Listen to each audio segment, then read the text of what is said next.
We're here for the Welcome to May edition of the Technical Advisory Committee meeting. So we'll open it up with a call to order. Wait for the attendance to be called from the admin. Jeff Sims, Here. Mike Williams, Here. Brian McCarthy, Here. Jonathan Scott. Here. Bear with me, I'm doing something a little bit different today and I appreciate your patience.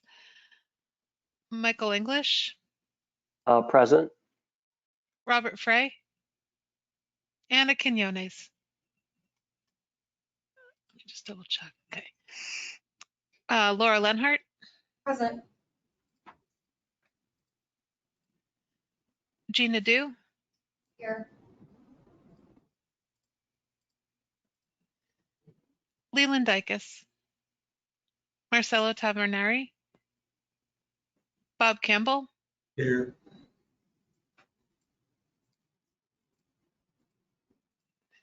Jesus Peraza Garcia, Here. Brent Koffenauer, Here virtually. thank you, Laura Bauk, Present virtually. Jay Collins, Here. Melissa Leinhart, Here. Nicole Sutton, Here. Sarah Caper. Here. We do have an in-person quorum. Chair, would you call for a vote of consent for remote participation? Okay, could I get a motion for a vote for consent for remote participation? Jay Collins, so moved. Thank you, Jay. Can I get a second? Nicole Sutton, second. Nicole, thank you very much. All in favor, say aye. Aye. Any opposed? Aye. So it looks like we're good to go. Looking forward to hearing from everybody online. Next up is public comments. Do we have any members of the public that wish to speak? I'm not seeing any in person. Do we have anyone online? Everybody does have the ability to unmute themselves.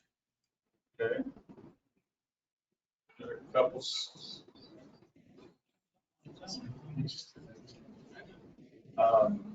Okay, so it doesn't sound like we have any public comments today. So next up is approval of the minutes from the April 3rd meeting.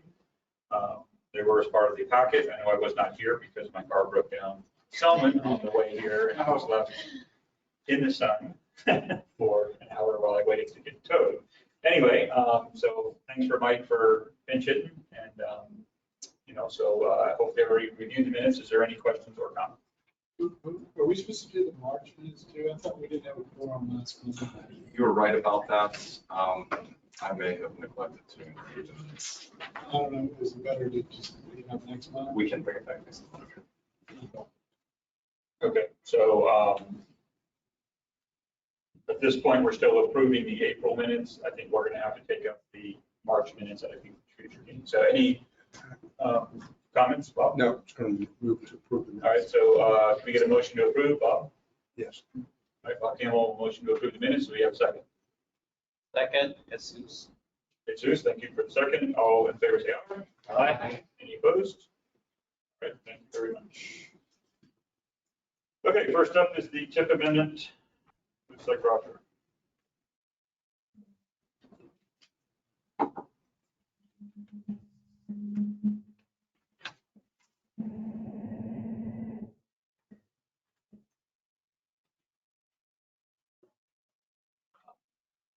Greg, can you make the podium computer the presenter, please?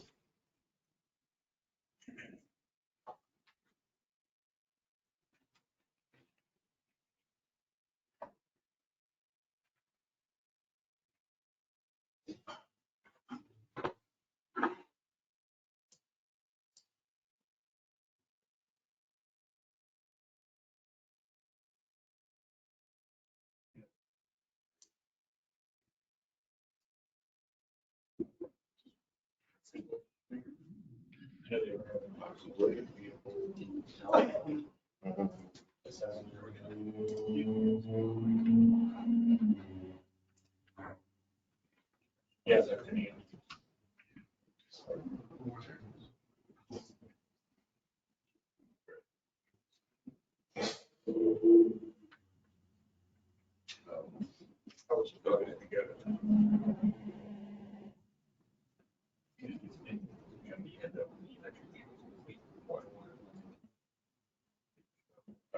Sorry about that, guys. Technical difficulties. I'm Roger Matthew. GPO staff, how's everyone doing today? How are you, Roger? I'm doing good, thank you. All right, today I'm presenting you an overview of a new TIP amendment will impact projects on North Tampa Street and North Florida Avenue from Florabraska Avenue and from Palm Avenue to MLK urban corridor improvements.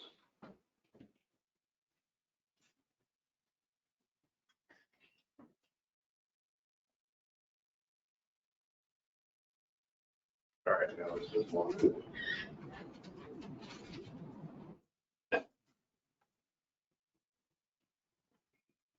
Here we go.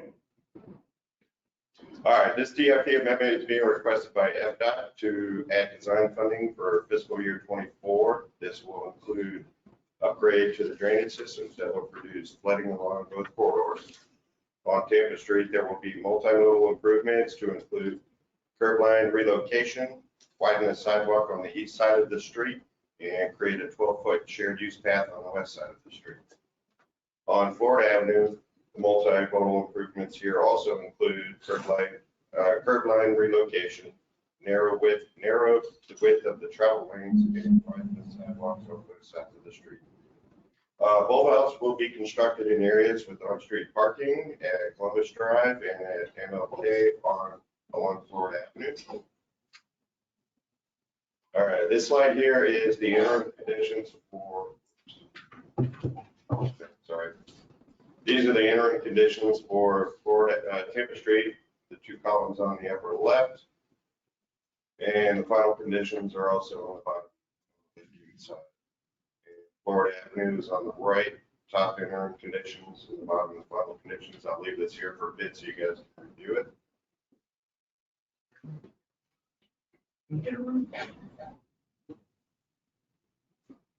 Can I ask, when you say interim, does that mean current, or is that something that's being changed? I'm pretty sure this is current. Okay. These slides here were requested from FDOT, and that's what they sent over to us here. Okay. All right. This slide here is showing the proposed pedestrian intersections. There will be two new pedestrian crossings installed on Florida Avenue at 26th Avenue, and second one is at 7th Avenue. The three intersections on Tampa Street are Fortune Street, Woodlawn Avenue, and Indiana Avenue. The teal color are the pedestrian crossings, and the purple that you see on the right are the bulb out curb modifications. All right, this slide here is showing the original adoption date of June 8, 2022, showing no funding for fiscal year 24. This slide here is showing the new amendment with the additional funds of $3.3 million for fiscal year 24. And as part of our required public engagement activities in May, we published a newsletter describing the amendments, published informational flyers on social media, published a webpage, and posted signs on the ground near the locations of the affected projects. And we are recommending that you approve the TIP amendment and forward it to the TPO board for approval. That's all I have for you guys. Any questions? Before you ask questions, do you mind putting that graphic back up? Sure can.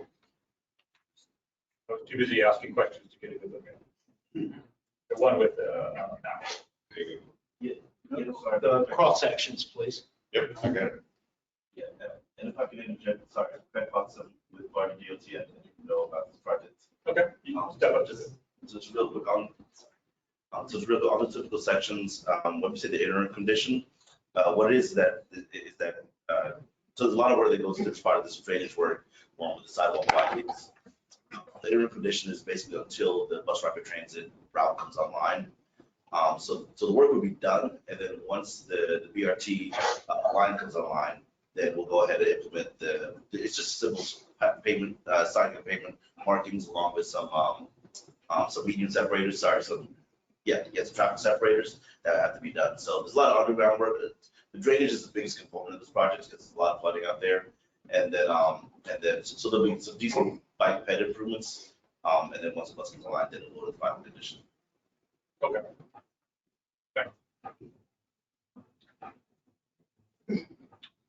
Yeah. So I just have one question. I know because we run into this every once in a while, and I'm glad Mr. Fox is here. I was wondering if at design phase, do you guys get to have an opportunity to talk to Tico about moving poles that are in the right of way? Since we see a lot of that, and obviously even adding, moving curbs at all in any way might be able to give the opportunity to not remove, but at least reposition some of the poles that are seen as problematic to ADA or something else. Yeah, so utility relocation is definitely part of the design project. And we worked in coordination with the city of San, because I know the streetcar has that extension still planned out. So we did engage in some discussions, because the thought was that we'd be able to maybe relocate some poles for the streetcar with this project to kind of advance.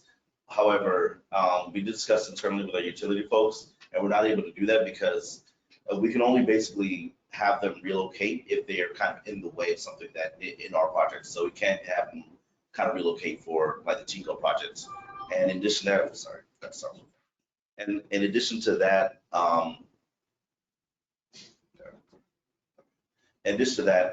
as far as where they relocate their lines, it's actually on them.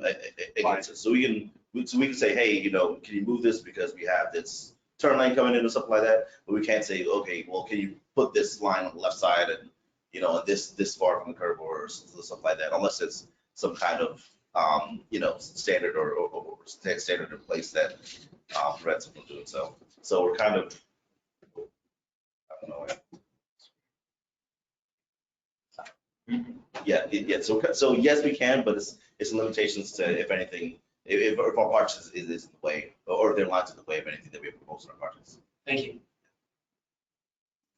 I'm sure, can you identify yourself formally on the mic? Yes, sorry. Craig Fox, PD&E project manager with the Florida Department of Transportation. Thank you.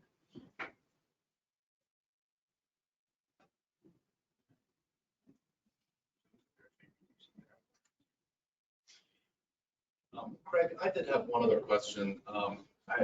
I assume Florida and Tampa have some decent truck traffic, and I was wondering if there was, I noticed it's 10.5 feet and 10-foot lanes. I was wondering if that was an issue, or if trucks could even use the bus lane.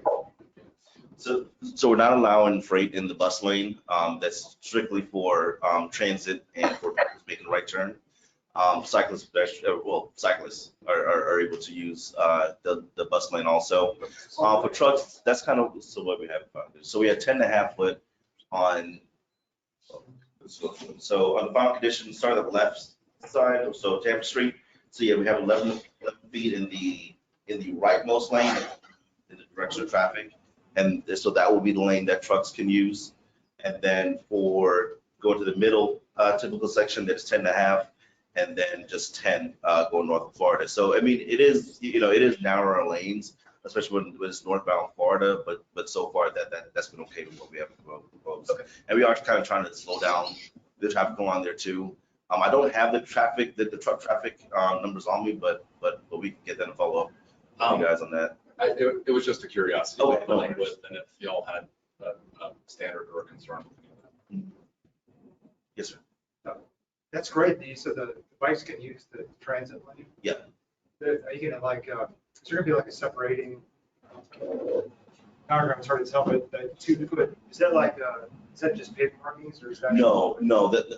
So that'll be actual. Well, depending on where it is, in some areas it'll be a concrete separator, in some areas it'll be a striping. But that depends on whether it's like a driveway there or something they were. And I maybe get ahead of, so in the BRT lane that we have right now in Pinellas County on the Sunrunner projects, we do allow bikes in that lane, and the Sharrows there also.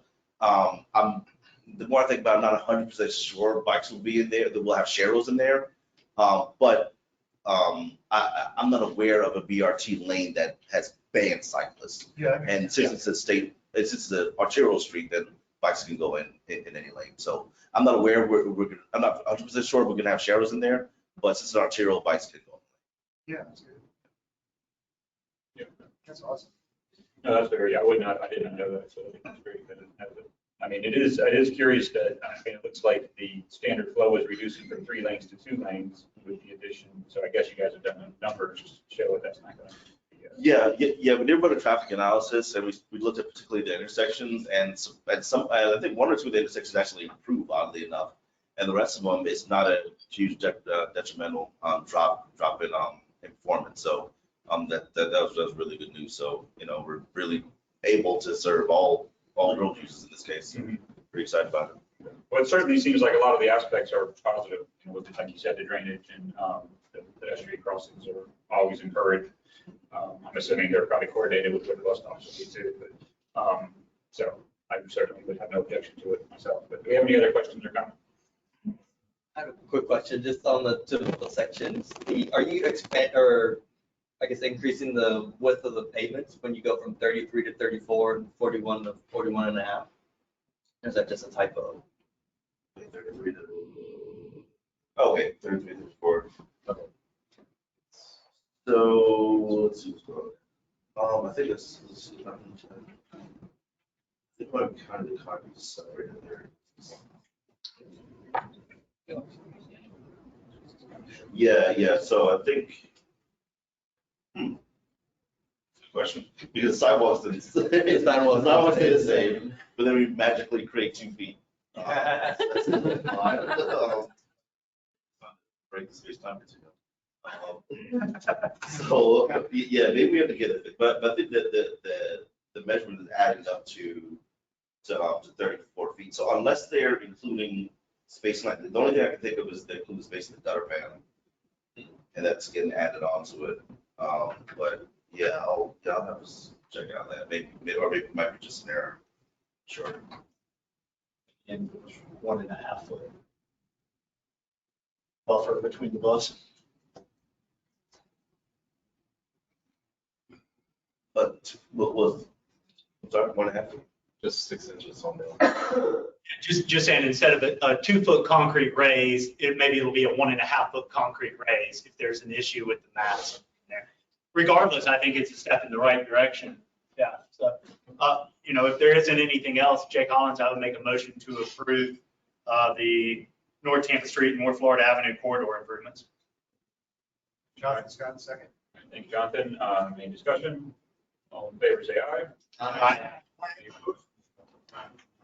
Thank you very much. So it's going forward. All right, next up is the annual certification of the planning process. Johnny Wong. Good afternoon, TAC. Can you see and hear me? Yes, sir. All right, great. I don't have slides. I'm just going to talk you through this item. For the record, Johnny Wong, TPO staff. I'm going to brief you on the results of our MPO FDOT joint certification review, which covers the 2022 calendar year. So the TPO engages in 2 certification reviews we participate in, I should say. One is a federal review that we do with Federal Highway Administration, Federal Transit Administration. That happens every 4 years. But there's also an annual review that we do with FDOT staff. The annual review is what I'm talking about today. Kind of through this process, FDOT reviews all of our planning work, all of our administrative and operational processes, and they produce what amounts to a report card on how we're doing. The format of that report includes identifying notable achievements, recommendations for improvements, and then corrective actions. At the end, if our assessment is good, FDOT will certify our compliance with federal and state rules, and then that will allow us to remain eligible to receive funding. I'll begin with the good stuff. So this past year, we had a ton of notable achievements. I want to say close to a dozen in total, but some of the ones that I want to call attention to are the EPA Community Air Pollution Monitoring Grant. This past year, we got recognized by the APA for our 2021 Non-Discrimination and Equity Plan. League of American Cyclists awarded us a Bike Friendly Business Award. We started a pilot program to enhance public involvement for TIP amendments, basically raise awareness of what they are and what the process is. My team also developed a TIP prioritization methodology that looks at impacts on environmental justice communities, The active transportation team got recognized for the Tampa School Transportation Safety Study, Safe Access to Parks Study, and also got recognized for the storm evacuation and supply chain resilience studies. So a lot of good stuff coming out of last year. The medium stuff, recommendations for improvement.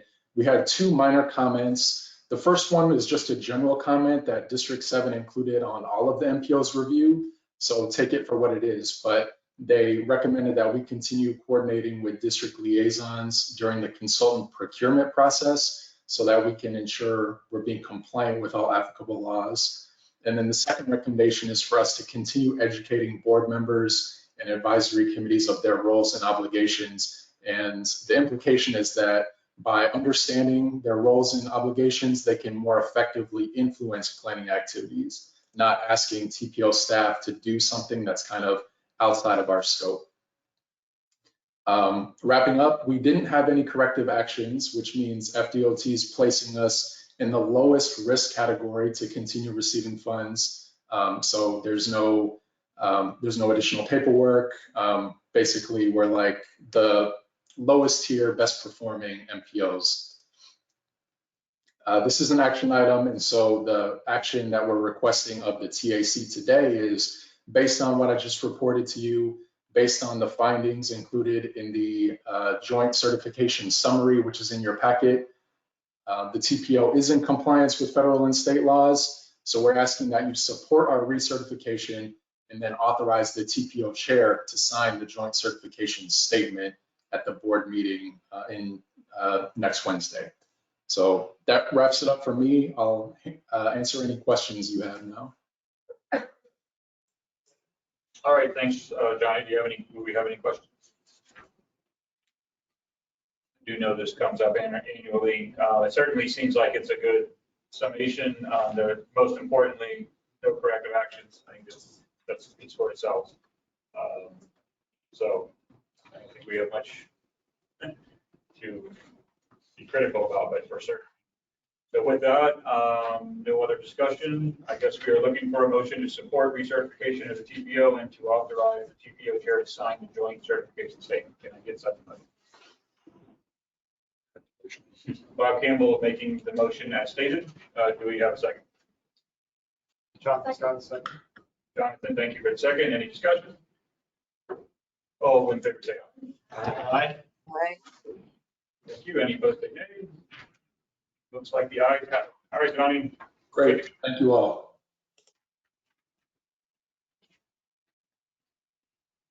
All right, next up is the Unified Planning Work Program update and amendment. Amber.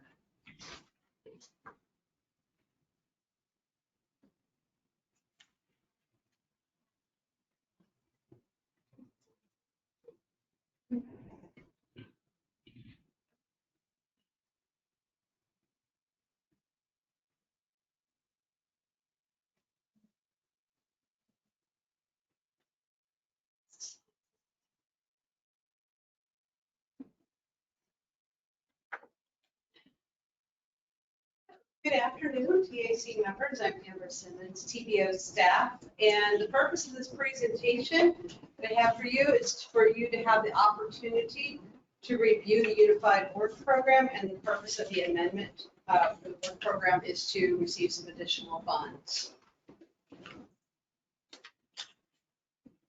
Oops.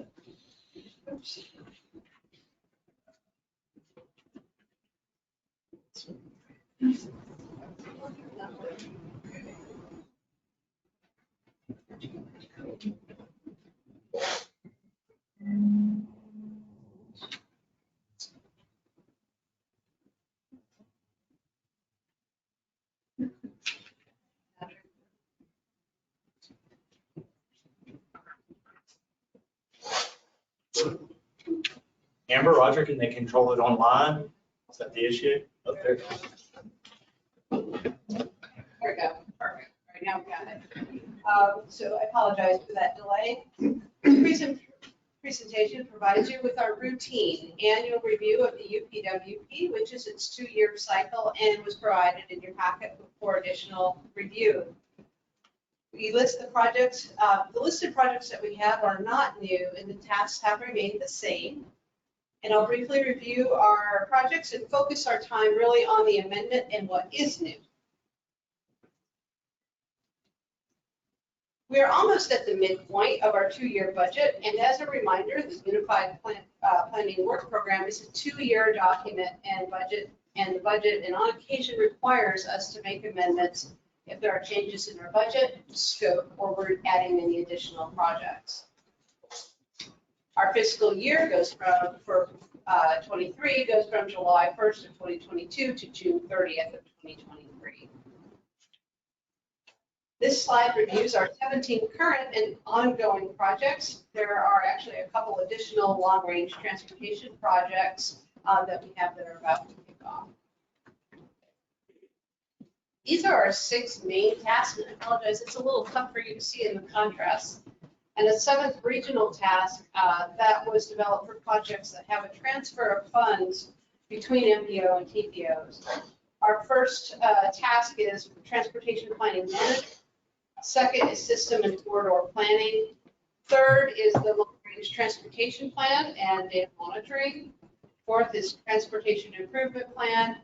5 is our public engagement. 6th is local and regional coordination and planning. And 7th is that regional task that supports the Suncoast Transportation Planning Alliance. So this slide reviews our required projects for fiscal year 24. Most of them are focusing on the 2050 long-range transportation plan and our ongoing and annual obligations. The projects here listed here are not required, but are recommended and currently programmed for fiscal year 24, which includes Plant City and Temple Terrace planning, Vision Zero street studies in the city of Tampa, metropolitan priorities for the state rail plan, and additional data collection of multimodal accounts. What you see here are the other studies that we are asking, should we seek additional funding to move them along, since our current funding sources are not sufficient to complete the projects. There was an additional intercity rail project on this list. However, the opportunity has closed on this.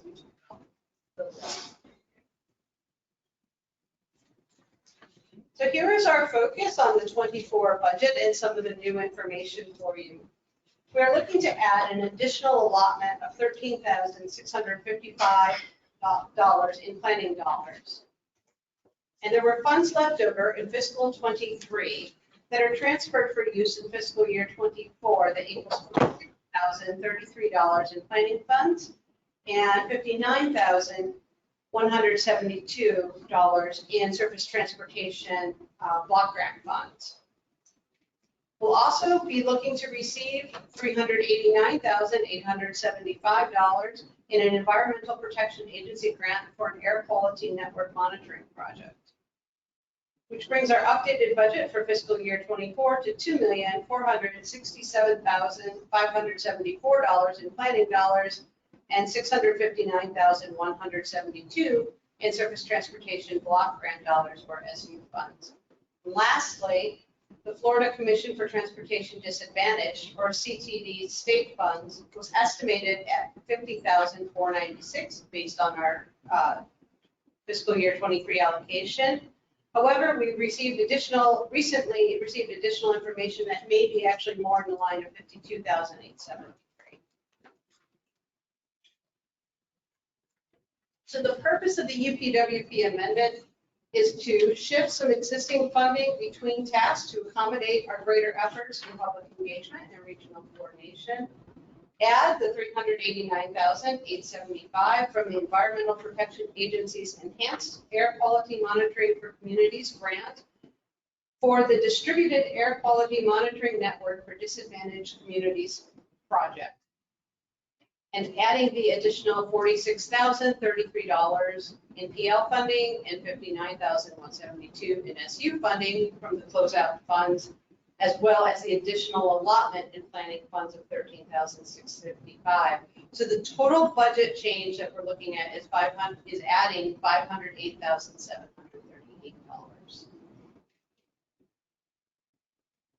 Our requested action from the TAC today is to recommend for board approval of Unified Planning Work Programs.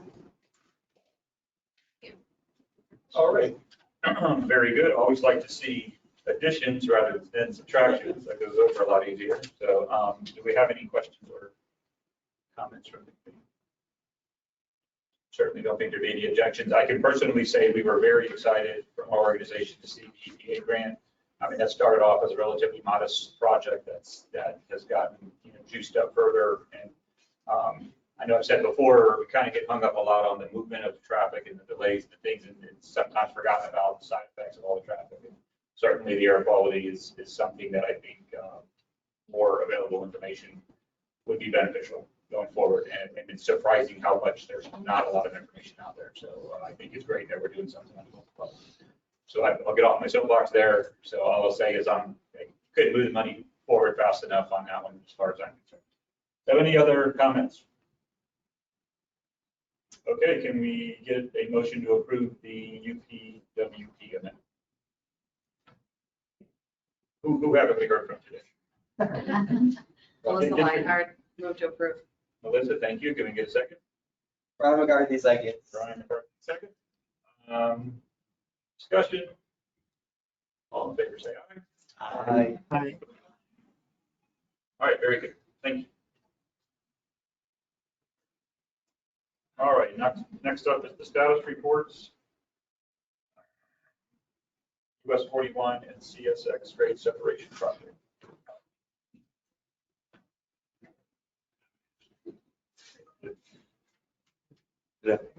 Yes, it is actually. Good afternoon, everybody. Thank you for having me here today. My name is Craig Fox for the Florida Department of Transportation District 7. Here to present on US 41 and CSX project development, environment study, design change, reevaluation. And get into why that's such a long name for the project in the next couple slides. So there we go. All right, so the study limits are shown on the screen. They begin south of Causeway Boulevard and go north. North of Causeway Boulevard along US 41.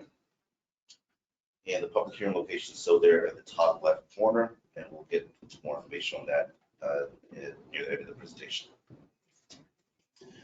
So the project purpose and need. The purpose is to reduce traffic delays around the CSX crossing, support safe movement of trucks and freight, and also to enhance connectivity amongst bicycles and pedestrians throughout the corridor project limits.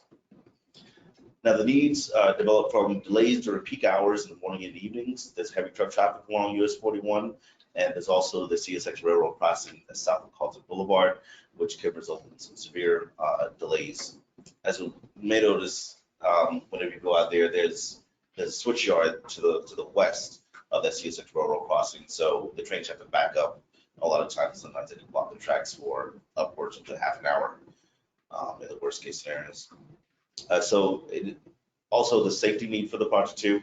There's 327 crashes in the study area with 5 unfortunate fatalities, one of them being a pedestrian, 8 bicycle crashes, and 3 pedestrian crashes. There's 10 crashings at the US 41 crossing. However, there hasn't been a recorded crossing since 2000.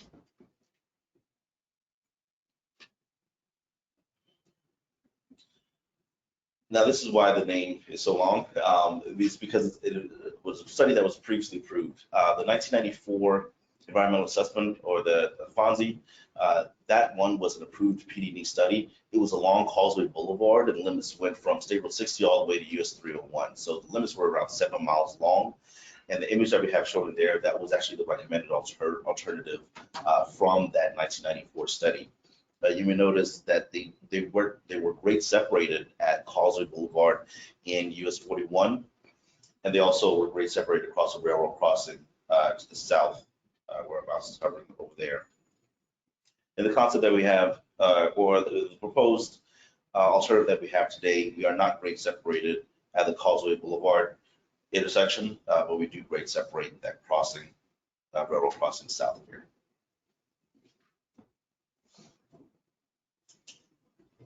So now to review the current project location and study area. It involves 2 roads. So first we'll start with Causeway Boulevard. Limits along here are about 0.6 miles long. Causeway Boulevard, existing 4-lane divided roadway, and limits go from west of 45th Street south to just west of the CSX Railroad crossing. Now, I do want to note there are 2 railroad crossings, one that crosses Causeway and one that crosses 41. So when we mention the Causeway, the railroad crossing here, we're referring to this north-south crossing. The project limits end just west of there, so there are no improvements that are proposed at that crossing. Now, the one where we're grade separated is the one in US 41, and that's right across here. So I know it's a little bit confusing because the 2 crossings that come both times we're talking about both roads. Now, for US 41, those limits are approximately 1.3 miles long. It's an existing 6-lane divided roadway. The limits go from Denver Street to the south of US of 22nd Street on the north end. And again, here is that railroad crossing that will be grade separated on. And here also, this is where the tracks kind of branch out. It's much more than just 2 lines. It's a lot of lines on the west side there. Causeway Boulevard is important east-west corridor. The usage along the corridor is predominantly industrial and commercial usage, but there are small pockets of residential areas throughout that corridor. It is also a hurricane evacuation route, and it is part of the strategic intermodal system west of US 41. US 41 is also an important north-south corridor. It's part of the critical urban freight corridor network. It is also predominantly industrial and commercial with small pockets of residential units along the corridor. And also it is a hurricane evacuation route and also part of the strategic intermodal system just south of Causeway Boulevard. And the railroad crossing that is south of Causeway Boulevard is also part of the CIS railway connector network. Now to review the existing typical sections, first starting with Causeway Boulevard. You'll notice the map on the right shows the highlights in yellow shows where we're actually looking at within the project limits. So from 45th Street to west of the CSX Railroad crossing to the east, Causeway Boulevard is a 4-lane undivided roadway. West of 41, east of 41, there are some turn lanes and that appear, but for the most part, it has a center 2-way left turn lane along the corridor. The existing 4-foot bicycle lanes on both sides of the road, along with 6-foot sidewalks. And moving on to US 41, that is a 6-lane roadway throughout the project limits. South of Causeway Boulevard, it is a divided roadway by a median separator, and north of Causeway Boulevard, it has a 2-way center left turn lane with 4-foot sidewalks north of Causeway Boulevard and 6-foot sidewalks south of Causeway Boulevard. There are no bike lanes currently on 41. Down to the proposed typical section. So in both cases, we're not actually adding capacity in these typical sections. So we're sticking with the existing 4-lane typical section. However, we are widening the road, so we do have 7-foot buffered bike lanes along with 6-foot sidewalks. And as you get to the intersections, there will be some turn lane improvements at those intersections, but those will be shown in the concept plans that will be available in the upcoming public hearing. Moving on to US 41. We split up 3 typical sections. The first one showing an at grade. So we're at grade at 2 main locations. The first is from south of Denver Street to north of Trenton Street. The second is from north of 30th Avenue to north of 23rd Avenue. There we are again keeping the same 6-lane typical section with 7-foot buffer bike lanes and sidewalk that varies from 6 to 10 feet. The next segment is the elevated portion, and that portion goes from north of Trenton Street to the south of Causeway Boulevard. Within this typical section, again, we're maintaining the 6-lane roadway. It's going to be divided, and we also have a frontage road on the west side. Now, there is in some strategic locations a ramp that exits onto a not necessarily a frontage road system, but it's an exit road that connects to some bridge overpasses. Those will be better shown on the concept plans that's going to be available at the public hearing, and that's to facilitate both bikes and pedestrians getting to and from each side of the roadway. The reason why the frontage road is just on the west side only was through coordination with CSX. As we know, any new crossing that the department proposes across C6 railroad line, the department has to remove 3 other crossings within the district. So, so it's very challenging to add new crossings. So the compromise was C6 did view it as 2 separate crossings. Even if we had a one-way northbound, one-way southbound, it's still viewed as 2 crossings. So we had to put it on just one side of the roadway so we could, you know, without taking away 3 other crossings from the other district. It's challenging. So that's the reason why we have it on the west side, but we do have multiple bridge crossings throughout the corridor that are shown on the next slide that do allow for safe pedestrian access from the east side of the project to the west side of the project, and for vehicles too. These are the bridges I was mentioning. They start at Delaney Creek. It is a 6-lane typical section, 3 lanes in each direction, 3 12-foot lanes proposed in each bridge structure with 10-foot outside lanes and 10-foot shoulders. At Delaney Creek is the first structure, and then you have another one proposed at 36th Street, and then crossing the CSX railroad line and St. Paul Street. I do want to note that the Delaney Creek bridge structure right now is a culvert that's in place. It's largely at grade, so it'll just be kind of replacing the culvert with a bridge structure. So that's going to be largely at grade. Or actually, sorry, we actually start to elevate kind of around there. And by allowing exit ramps will allow folks to actually, bikes pedestrians that are say on the east side of the road, to get over to the crossing at 36th Street if they so desire. We also have proposed a new signal down at Hartford Street. So bikes pedestrians will be able to cross either the signalized intersection, or they can cross at the bridge overpass. They cross through the underpass at 36th Street to get to the west side. Right, now on to stormwater management. There are no adverse or beneficial impacts to the floodplains within this project. We do have 4 proposed stormwater management ponds. Those are located on the images to the right. First one at Hartford Street, and then at 34th Avenue, and then there's 2 along Causeway Boulevard, west from US 41 west to 47th Avenue. Just in that northeast quadrant of Causeway Boulevard to US 41. And sorry, these maps are oriented with north to the right. So north to the right. So 41 goes across the screen and Causeway goes up and down. And then this is the Hartford intersection that I mentioned is going to be signalized. As you can see, we're also going to realign that roadway too. So this will give bikes and peds an opportunity to cross over to the west side to access that frontage road without going through this circuitous route around the pond. They'll be able to cross here, and then there'll be a crossing 2-lane frontage road. Additional 10.65 acres of right-of-way will be required for the proposed stormwater management ponds that are proposed along this frame. So the PD study is looking at various social and environmental effects, cultural resources, natural resources, along with physical and environmental effects. We will have draft reports available 21 days before the public hearing at the department and also at library locations. And the draft reports will also be made available on the project website and in person at the public hearing. Now, the estimated project cost for design is $5.5 million. Right away, right now it's $49.8 million. Weather mitigation is $75,000.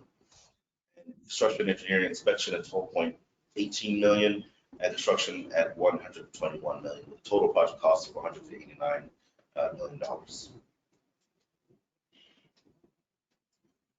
This plan is consistent with the 2045 Hillsborough TPO Long Range Transportation Plan. And now to review the project schedule and funding. So the reevaluation began in May of 2018. Data collection is ongoing along with the environmental and engineering analysis. We did hold a public alternatives workshop in November of 2019. Some of you might recall there were 4 options available at the workshop, and this option, the option that we selected, was most closely related to the one with a northbound and westbound flyover. Only we ended up taking out the flyover to make it more cost feasible, because structures add money to the project, so it just became too expensive. So we ended up taking out that flyover, so we're just grade separating US 41 at the moment, along with making improvements at the 41 and Causeway Boulevard intersection. Design activities did begin in summer 2020. This is a SWAT project, so we do have ongoing design with the PDD reevaluation, and we have a public hearing scheduled for June 1st. and we're anticipating the PDD study approval in the fourth quarter of 2023. As far as funding goes, that's a table on the right side. Design funding is already underway. Right-of-way acquisition is funded throughout the fiscal years 23 through 25, and construction right now is not currently funded, but we're very hopeful that we will receive funding as we get closer to finish acquiring the right-of-way. Now, the public hearing that I've been teasing this whole time, that's going to be June 1st, Thursday, June 1st, from 5:30 to 7:30 p.m. We're going to hold it at the Port Tampa Bay Terminal 6. We're going to have plenty of street signage directed folks and how to get there, because the location like the port is always the easiest to navigate to. There'll be options to attend virtually also. Since 2020, we've been doing simultaneous broadcasts of the in-person session online, and registration will be added to the project website over the next couple weeks. And the project location map, we do show the public hearing at the top of the corner with the start. And so here's the project website along my number and email address. At this time, I'll open for any questions. Okay, thanks, Craig. There's a lot going on there. I know this project has come up in front of us before. I've certainly waited at many a train at that location, so I can understand the need for it. I'm sure the port would be interested on this one more than maybe some of the other projects in the county. So I think there's a lot of rationale for doing it. I'm not surprised that the cost have gone up to that amount. I am disappointed. I was not familiar. I'm not a transportation expert, but it sounds like we're having a frontage road entirely because there's a rule in place that says if we take out the crossing, seems like a strange reason to have the road. Oh, no, sorry. So we have the frontage road so we can maintain connectivity to the business residents, like throughout the project corridor.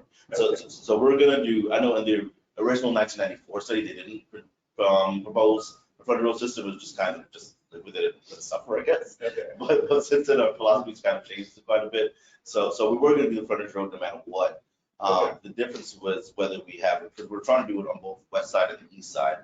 And what CSX was viewing is that even if you did a one-way, single lane, one-way road on either side, they were going to view it as two separate crossings, which would trigger that reduction rule. So we had to put it on just one side of the road. All right, that's far better than what I was thinking was the case, was that it was essentially being put there just because we were getting rid of a crossing, we had to net not show a difference or something. Okay. So, all right, do we have any questions or comments? Yes, Jay. So is I believe it was almost $50 million of right-of-way acquisition on this one? Yes. Is that correct? Yeah. Is that because of the frontage road that you have to build, or is that the stormwater ponds? Because I know you said one of them was several acres. Yeah, so it's a little bit of both. We're shifting the roadway to the north a little bit because as we look through the project corridor, this is a pretty unique area with the port being there. So when we specifically looked at the business on the south side of Causeway Boulevard, because first initially we did have right-of-way beds on the south side, but we had to shift the roadway north because the ones on the south side were harder to relocate. That land, for being industrial land within the county, close proximity to the port, is pretty hard to find, and so it'd be much harder for those folks to relocate on the south side. So the business on the north end were more business that you can kind of pop up. It's easier to find space for them. So the ponds on the north end, they don't really blow up the cost too much. In fact, we're expecting the right-of-way cost to kind of come down as you move on, depending on how the right-of-way purchasing goes and how the negotiation goes with the sellers. The fact that if you do a whole take, you avoid things like business damages, like paying for that, because that's a pretty big right-of-way cost. So the ponds haven't really blown up the cost that much, if any.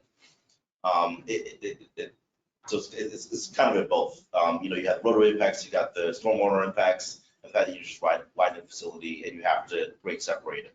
And once you grade separate it, automatically kind of blows things out, especially providing a frontage road. But so it's a little, everything is kind of driving right-of-way costs. That's what they are. Thank you. Yeah, that's a follow-up question to that. How many businesses are being impacted? As far as relocated, I don't have it on the slide, so I have to follow up with you on that. It is primarily industrial. It's heavy industrial in the county. There's some larger parcels that are in there, but I don't know the actual employment numbers offhand, but yeah, it's quite a few. Yeah. But we're actually updating the community plan right now for Palm River area. So this is actually something that the residents down there have asked us about. They asked you in the interest of getting it done, or are they opposed to it, or? No, I believe they're in favor of transportation improvements in their community so that circulation can get through, especially with this, because the train traffic is something that everybody that lives there says, yeah, they have to live with it and deal with it daily. And all the idling of vehicles, never good. That's one thing I always look at these projects, who residential affected, particularly with noise. It appears that, I did a quick look on my map. I know this is mostly all industrial, maybe towards the north of Causeway, might be a little bit of residential they run into, and maybe further on the far end of the south side. But I don't think there would be a lot of residential impact. Yeah. No, there aren't a lot of residential impacts, and the residences tend to be at least a block or two from 41 or Causeway Boulevard.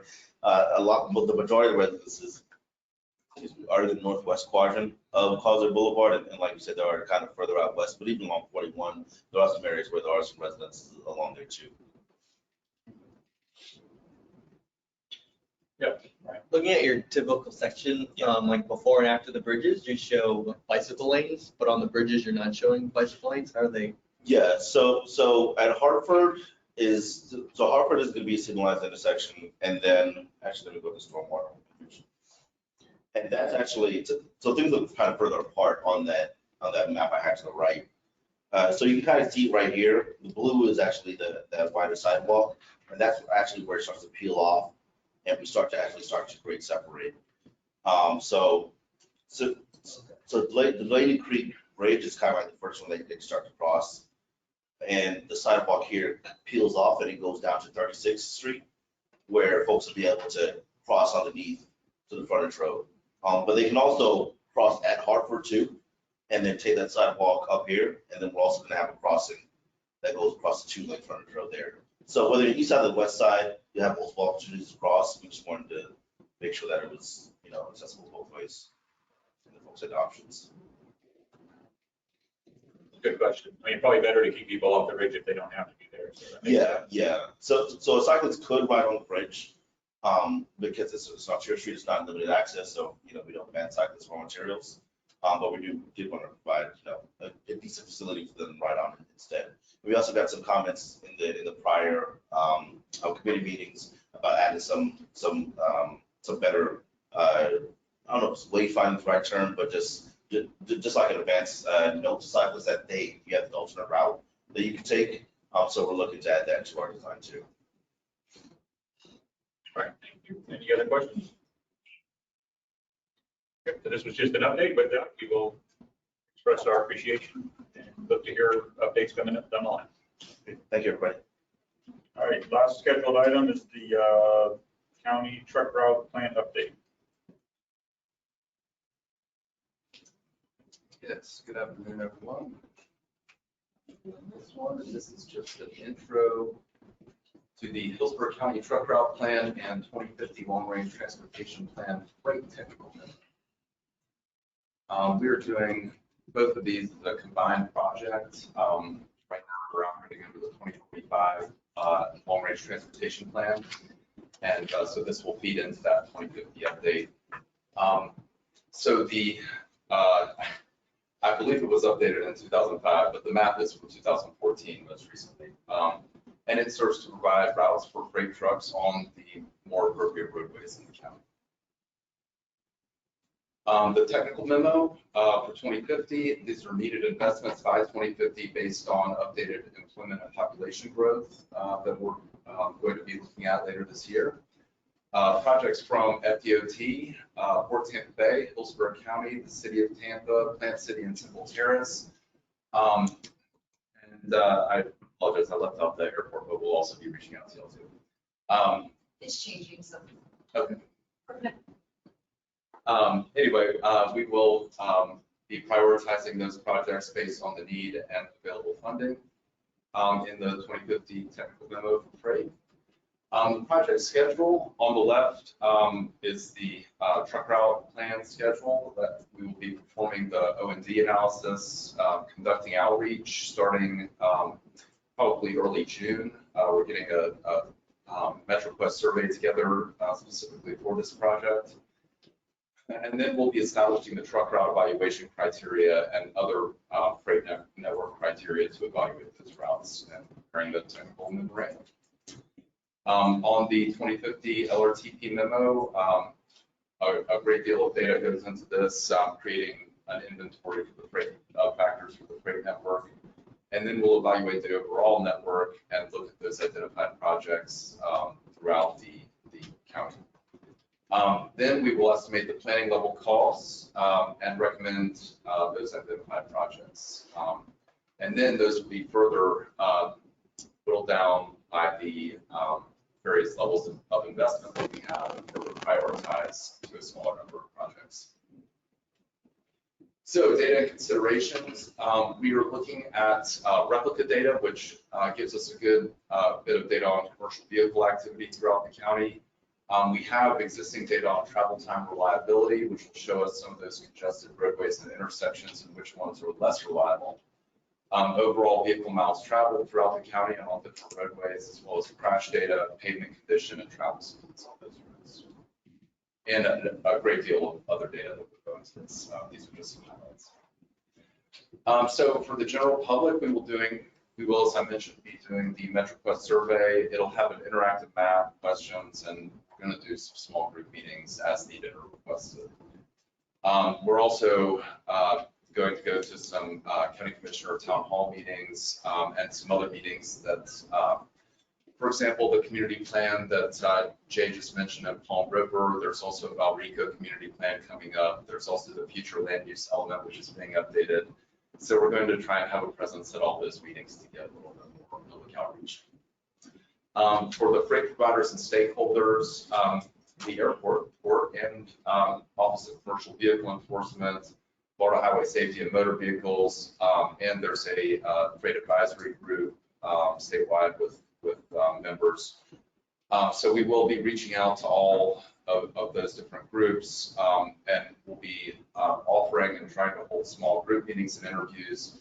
And we also are going to put together a freight provider focused survey and try to distribute that. We do have some contacts that we're reaching out to with Publix and Walmart, for example, but if we really need to, we may go out to some truck stops at lunchtime and see if we can get some folks to answer a couple of questions. So anyway, we'll be defining that a little bit more as time goes on. So with that, I'm happy to answer any questions. And we will be bringing this back for action probably in October or November. Wait, is that when you expect the technical memo to be drafted?